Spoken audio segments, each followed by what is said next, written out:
This is Nick from the Groundwire, and today I want to talk about Tonebender style fuzz pedals. So I've got three different pedals here that are all heavily influenced or basically part for part clones of different Tonebender circuits. I want to talk about we consider the traditional Tonebender sound and how much variation can really be found within that.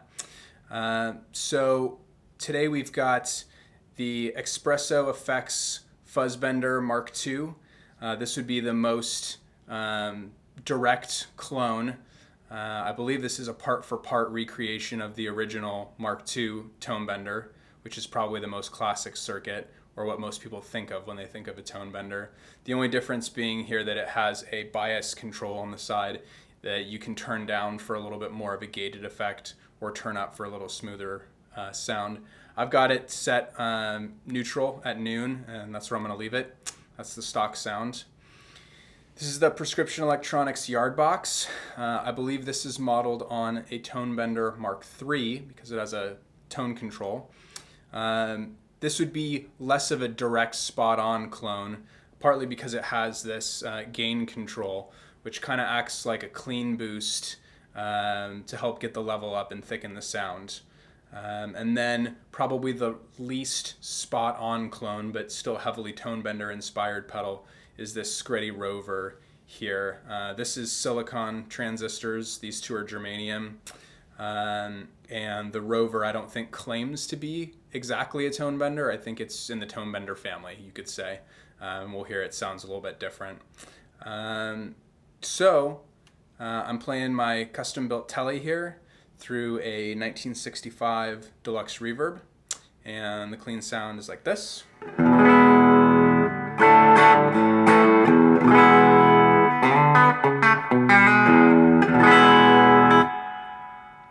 Let's start with the most faithful reproduction, the Expresso Effects Fuzzbender.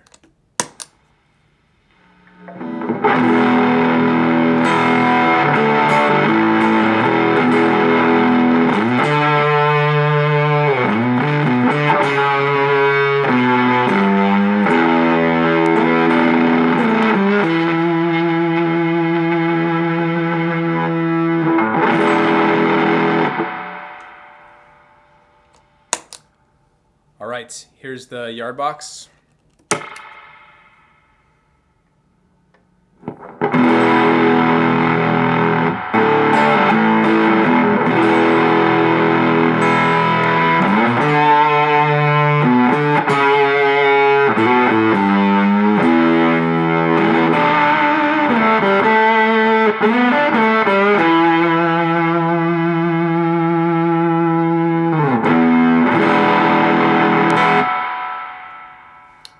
And here is the Skreddy Rover.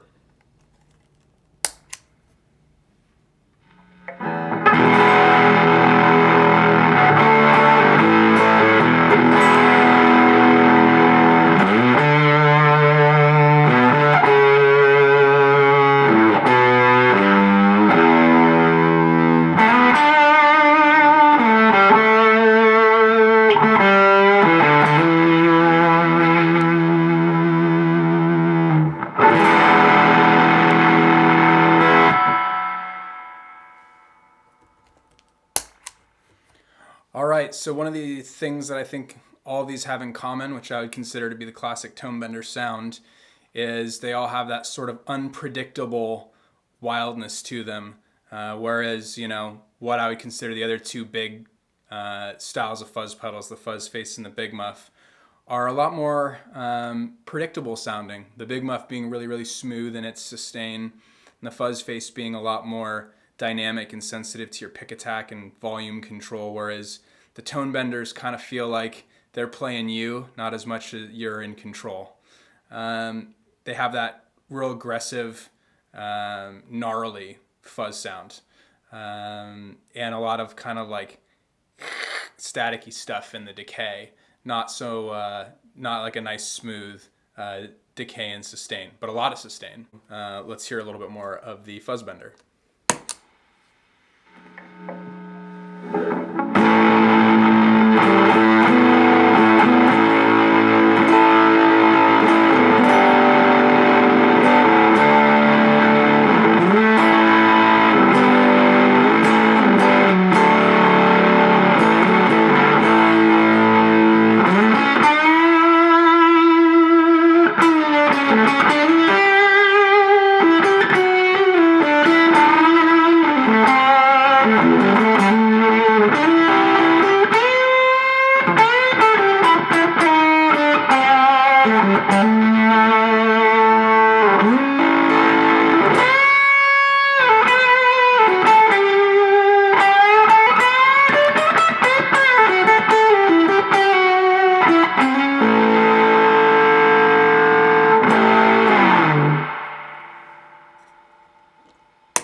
So I love this fuzz. This is very much what I think of when I think of the classic Tonebender sound. Unpredictable, some sort of weirdness in the decay, long sustain. Really loves it when you just kind of bend a note and it squishes the pick attack, and you just kind of sustain it and vibrato it. It's a real fun pedal to play. Let's hear a little bit of the Yardbox.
So also great sounding fuzz. This one's a little different.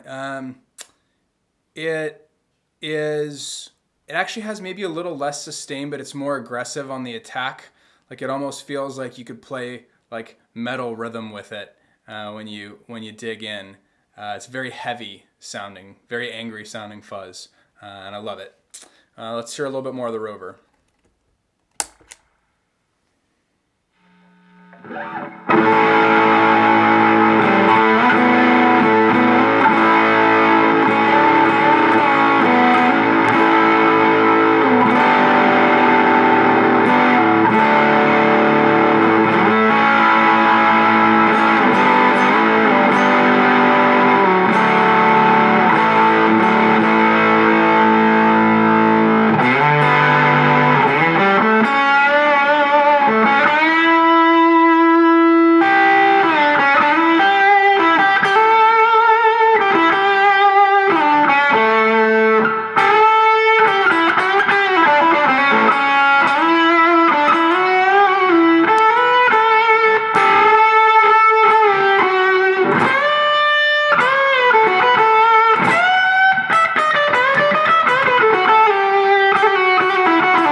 So to me, the Rover has a little bit more of a nasally pinched kind of attack to it.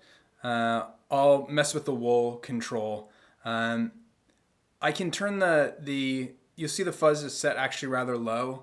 The silicon transistors in this are much higher gain, and this pedal gets really noisy really quick. This is about as high as I like to set it, and it's still, I mean, as you can hear, quite a lot of fuzz. I'll mess with the controls a little bit so you can hear it.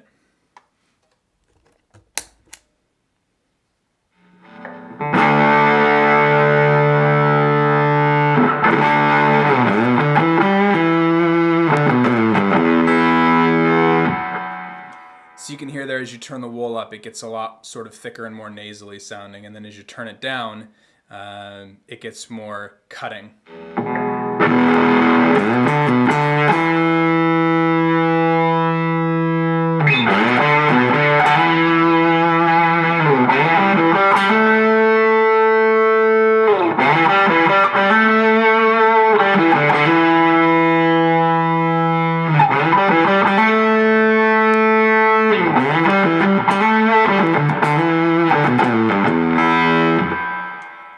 When you turn it all the way up like that, you get kind of a buzzing bee kind of compression, sort of a Neil Young type exploding amp sound, which is kind of cool.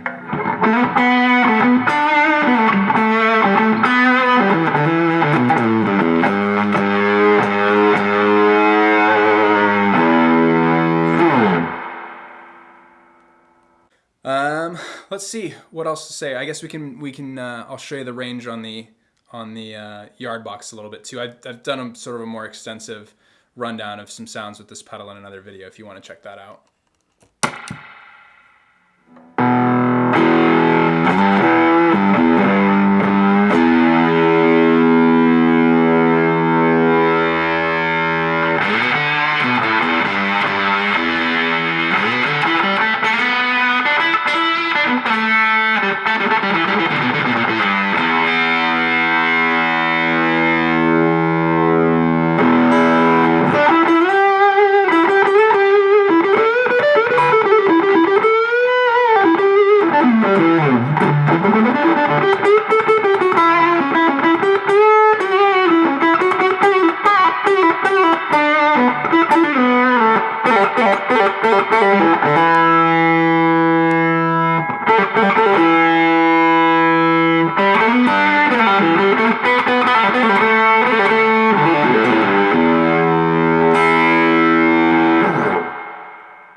Oh, one other thing, the cleanup on the Yardbox. All these pedals clean up way different, so I'm going to turn my volume back. The Yardbox gets this really muted sound when you roll the volume back. It doesn't clean up well, it cleans up weird.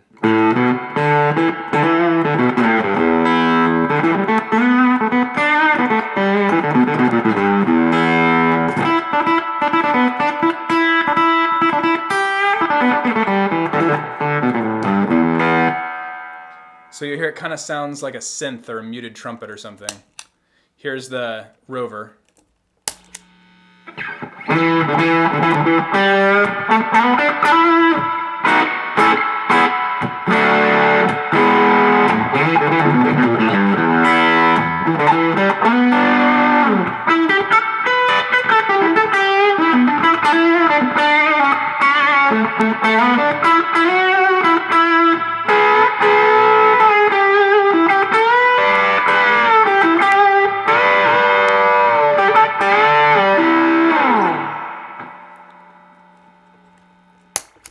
So it didn't really clean up that well, but it keeps its brightness, whereas the Yardbox gets real dark. The Fuzzbender cleans up a little bit, and it kind of gets a little bit of that kind of gated synthy sound. I really like this one, how it cleans up.